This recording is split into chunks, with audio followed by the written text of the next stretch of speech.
Across the board, women continue to earn less than men. White women make about 80 cents to a man's dollar. Black women earn 66 cents. Native women and Latinas, just 58 cents.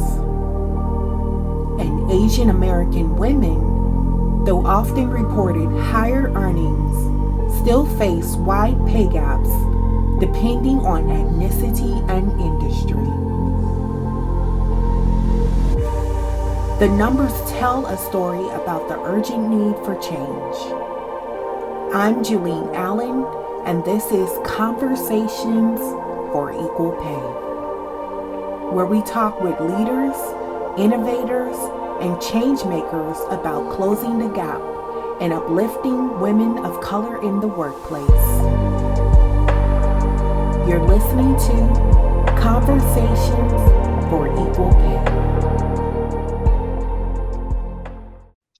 So we're talking to Jenn Stowe today, the Executive Director of the National Domestic Workers Alliance. As a tireless advocate and leader, she is at the forefront of the movement to uplift domestic workers and ensure they have the respect, rights, and protections they deserve. Jenn, the National Domestic Workers Alliance has been at the forefront of securing protections for millions of workers. From your perspective, what are the most significant legislative or policy barriers that still exist for domestic workers to achieve fair and equal pay? Well, Julene, I'm so happy to be with you. And just to give a little more context to who domestic workers are, these are the women who are the nannies, house cleaners, and the care workers who are in our lives, taking care of our homes and our loved ones, often in private homes. And these women are largely women of color. Lots of immigrant women who are domestic workers. And so what we see as a real barrier are domestic workers as a sector of workers being excluded from labor protections that a lot of workers benefit from in this country. And that exclusion has been in existence since the New Deal, since the 1930s, when other workers got protections such as overtime pay, sick leave, freedom from harassment. Domestic workers were not granted that protection. And so we've been really fighting nationally to ensure that they can get the protections that they deserve. Thank you for doing the work that you're doing. You've made it clear how well, basically, it's eye-opening to hear about these gaps um, that still exist today. Yeah, we know that they exist, for a reason. The way that care work is viewed, the way that the women are viewed who do this work is very racialized and gendered. Back in the 1930s, when other workers were granted those critical protections, we know that the majority of folks who did care work and work in the home, they were Black women. And so they were purposefully excluded from those protections. So those exclusions still exist today, like I said, and a lot of it is because of racism. So much of the work that we do really has a racial justice and gender justice lens, as well as labor justice. Yeah. Could you share a story about a specific campaign or victory that the NDWA has had that directly resulted in better pay and working conditions for a group of workers? Yeah, of course. So we are advocating every day to pass what we call the Bill of Rights on the national level. This is a bill that would ensure that domestic workers are really included in other benefits that workers have. But while we're advocating at the national level, we've been able to pass bills across over a dozen cities and states to ensure that domestic workers in places like New York, the state of California, in places like the city of Philly, places where you have a real density of domestic workers, where they can have those rights. So I think look at that as such a big win and wins that will continue to keep the drumbeat on, in subsequent years, making sure that we can get as many domestic workers covered as we can. Yeah. And when I think about other places, I think about my own city, Chicago. It Yes. has a high immigrant population, and I'm sure it has a demographic of domestic workers. It does, Julian, and you should know also that the Alliance is an organization of affiliates and chapters. So we do work across the U.S. To advocate for the rights, dignity, and respect of domestic workers, and we have a big presence in Chicago. So we do a lot of organizing with domestic workers in Chicago, and have been able to pass legislation and do a lot of good work there. Yeah. So, how is the work you do with domestic workers tied to the broader fight for racial and gender justice? You kind of touched on that a little bit already. I said that the majority of domestic workers are women, over 90%. So many women of color, largely immigrant women. And I think that raising standards for domestic workers really speaks to pay equity and pay gaps in a different way. A lot of times when people think about pay equity, in my experience, they'll talk about more like white collar jobs or sectors that are really geared towards folks who are higher earners. And, when we think about women of color being in low wage jobs and we think about working families, we think about pay equity in a different lens. It's really about just advancing economic justice. It's about the advancement of like reproductive freedom and autonomy. It's about really investing in care broadly, being the investment in racial and gender equity, just because of what we know about the history of the workforce in the sector and that so many exclusions and ideals about the work were really built upon like racist, like Jim Crow laws and sentiments. So dismantling that is about like dismantling racism as well. And it is about ensuring that people can take care of other families while not sacrificing that care for their family too. A lot of members will often tell me, like, how they love doing their jobs. It's that they want to be paid a fair wage and they want to be able to take care of their family as well. Yeah. You highlighted how these issues are not separate, they're so intertwined. And really the lack of legislation or protection for domestic workers really stem from um, African Americans being the ones that were doing this work Hmm. on. And so they were not protected because of, racism. But yes, these issues are intertwined. Yeah, we know that Black women who were enslaved did this work, like when we think about chattel slavery in the US, we know that Black women and Black people were the folks who were caring for folks and doing it for free. And so that has kind of dictated the how the work has been like historically valued. And so much of our work is about changing that perception. Yeah. So, what drew you to this work, and what does it feel like to lead an organization that is so deeply connected to the lives of so many?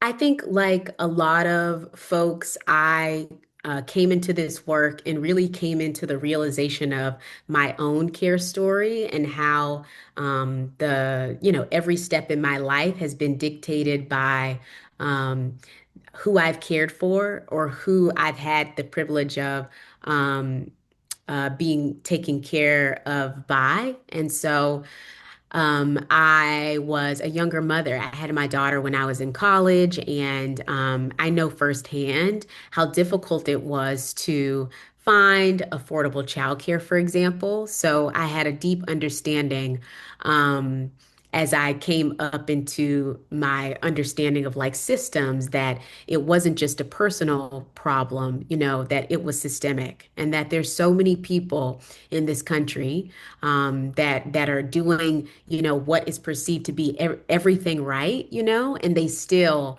have issues finding, childcare, making sure that their loved ones can get taken care of. So realizing that and like having such rich experiences with folks who were caretaking really gave me a good understanding of the women who do this work. Also, just speaking about folks who took care of me. My grandmother was one of the folks who took care of me. She was a house cleaner for most of her life in Charlotte, North Carolina. She had such a respect for her work. And so that has always kind of gave me um, a good understanding of how I was to think about her work too. She did it in such a dignified way. It was such decent work to her. And so that has always been my understanding of it. And coming into being able to have the privilege to lead this organization has given me a newfound appreciation for being able to organize alongside care workers. Um, I also think that, the organizing that we do is so special, just because of the demographics of the women that we serve. We know that they are coming to us and we're their home because they're domestic workers, but their mothers, sisters, nieces, their grandmothers, a lot of them are paid to do care work and they're family caregivers. So just really appreciate like organizing alongside them and having such appreciation for their whole selves. That has been one of the just amazing benefits about being able to do this work, traveling across the country and meeting so many like amazing women. Yeah. Your story is certainly inspiring, and it's good to hear about your conviction to do this work. I was telling Christina earlier that a couple of family members take care of my grandmother, Mm, and really that we're somehow connected to this, or we're related to this in some way. And many of us probably at some point or another had to find a caretaker for our children, um, or a caretaker for an elderly or disabled person in our lives. So we're intertwined and interconnected with this. absolutely. As Black women too, I feel like Julian is quite cultural, like the collectivity of just like Black people and Black women and like matriarchal families, I think just gives us such a different perspective on the work. And I would say I'm 39 years old, and something that I reflect on is the fact that women who are my age and older, there's there's most likely a connection to care work or care workers in some way. Whether we're descendants of care workers, we come from a lineage of people who are domestic workers, and we're kind of coming into an understanding about that, or we're like caretaking ourselves. Sometimes we don't have the words to say, like, I'm like taking care of my grandmother or my aunt, but a lot of what we do is caretaking, and we're doing care work. It's unpaid care work, but it's care work. So I think just the awareness of the cultural aspects is just given a different layer in doing this work, and we are a multilingual, multi-ethnic, multiracial movement. And so I see the threads of that work and the collectivity really see it across the way that we do the work, the way we're community with each other. We're always singing and dancing. Like it shows up in so many different ways. So it's a real privilege. So, what is the one thing you wish more people understood about the domestic worker industry? I spoke a little bit about how, there's paid work and as an industry, and then there is unpaid work. And I wish people knew that that industry, care work period, if looked at, all together, is huge. It's like a $1 trillion industry, such a large piece of the economy. And women are so central, women are doing that work um, and propping up, so much in this economy so that I wish people really knew that and understood it. I think oftentimes women do this work as a calling. They do it as an expectation. They do it because they want to do it. They're expected to do it. And I think sometimes it has the ability to not give us the fullest picture about how many people are impacted or the exact dollar amount, that this like industry is worth when you zoom out. So it's a lot of money, in our economy. And I that's what I wish people understood. It is an important reminder for many of people who might take this for granted that care workers, domestic workers, um, bring in tremendous value to our economy and to our worlds. They're people that are at the center of things. I mean, during COVID, Hmm. they still had to work. I No mean, one else, truly, no one else, they didn't have the luxury of staying at home. And it's true. we're relying on domestic workers each and every. Yeah. And we find, Julene, that like often in crisis, domestic workers and care workers are on the front line. We found that out during COVID, with the lack of PPE and other protections. And we find that in, the environmental crises that we're seeing as well. Whether it's the fires in California or some of the hurricanes, we know that like oftentimes domestic workers are taking care of people in their homes and they are, considered essential. They're being asked to do really difficult things and often are on the front lines. And so they really deserve extra protections, due to that. Yeah. So, have you ever had to fight for fair pay or recognition in your own career? And if so, how has that experience shaped your leadership?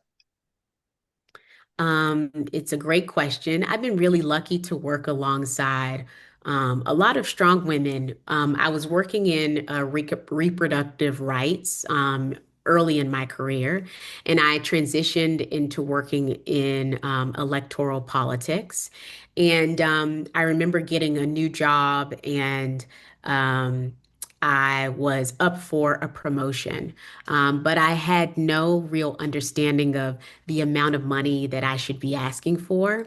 So I'll never forget that I had a conversation with my coworker who still remains my friend to this day. Her name is Danielle, and she just told me, this is what I'm making.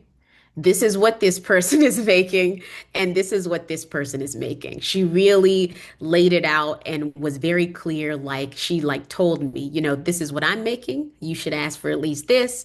This is what your peers are making. So that just was so like clarifying for me. I read an interview about The View where Sherry Shepherd actually said that like Rosie O'Donnell did that for her. She was like trying to advocate for her pay, and she was like, Rosie O'Donnell was like, look, I make $2 million, dollars. Here's what this person makes and this person. So I think that has the ability to unlock, something. And I'm very thankful that Danielle did that for me. And so, yeah, I think that it's oftentimes like, women like supporting each other, and being very like transparent, I think is what I have definitely been a beneficiary of, and very aware of the ability to carry that forward, too, in the way that I navigate. That brings up another conversation about that there should be more transparency around how much we're getting paid. And fellow employees should be able to tell each other how much they're paid. And there's still this level of secrecy and surrounding how much we get paid. And companies tend to not like that very much. I'm sure you're thankful that you had a friend that opened up to you about how much they were getting paid and how much your colleagues were getting paid. That is a valuable thing to have. It really is. And Danielle is a white woman, I want to know as well. And I think that I don't know if you've experienced this, Julene, but like I had to unlearn a lot of like, shame, that I had around money.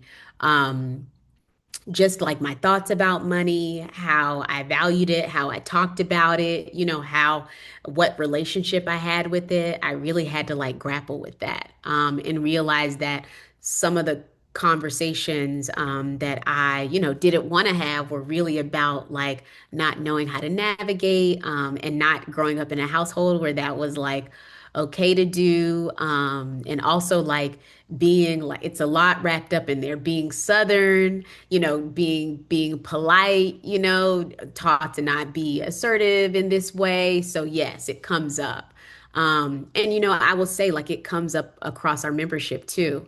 I love sitting in and hearing some of our members just talk about negotiations, give each other wise counsel on how they negotiate their own pay, different tactics that they use, how to know when you should ask for a raise. So it's really illuminating and it gives me a good understanding of how they navigate their roles because you're in a private home and there are so many like power dynamics um, on display. But let me tell you something, they have no problem being like, oh, you're being asked to walk the dog, wash the dishes, and wash the baby's clothes. Okay, that's like separate jobs. You need to renegotiate. So they've like taught me a lot too about like being very clear, and negotiating and like understanding like your worth. So I love like sitting in on their conversations as well. And that's the power of being a part of an organization. If you can't, if you don't have the peer support within your workplace, but being a part of a external organization, there is power in being a part of something like that, where you're able to have peer support and people that will cheer you on along the way. Yeah, it's about having that community, Yeah. and people that you can turn to is so important. Whether it's a Danielle at your job who you can just get on the Zoom and say, girl, what's going on with these salaries? Or it's with other people who work in the same sector as you or a part of an organization and a member of an organization that you can really be honest with and talk to. Mhm. So, for our listeners who want to be allies, what's the most effective way for them to support the NDWA and help advance your mission? We are the organization for that fights for and represents the 2.2 million domestic workers in this country. But we are building a powerful movement of people who really understand, care, and understand the struggle and the difficulty around like taking care of our loved ones. So I would say that one thing that I would implore folks to do is to go to our website and it's domesticworkers.org and really sign up to be on our list. You can stay on our email list, get more information, whether we're fighting for bills at the national level, whether we're asking you to call your elected official. We'll always really like give you things to do. If you're politically minded, like we have a sister organization that's called Care in Action. So really tap into our movement is what I would encourage folks to do. Go on our website and learn about everything that we do and sign up so that you can learn more and stay connected with us. Thank you for sharing that. And it's definitely encouraging that there are some concrete steps that we can take. Yes, Julie. The last thing I would say is telling your story. Oftentimes, like if you say, you know, can you talk about, a time where you've cared for somebody or they cared for you? And can you tell us about your care story? People will just have such rich stories and experiences, and it can unlock so much for other folks. So I think storytelling is how we connect with each other and have a good understanding of the things that tie us together. So go to domesticworkers.org, but also tell the story about, how someone took care of you and really transformed things for you, or tell stories about how you take care of other folks. I think it's really important. It is. It is really critical work, and it is definitely needed. And I hope that domestic workers get the rights and privileges that they deserve. Thank you, Julie. We're fighting for it every single day. Well, Jen, that's all the questions I have for today. Thank you for joining me. It's been an honor. Thank you.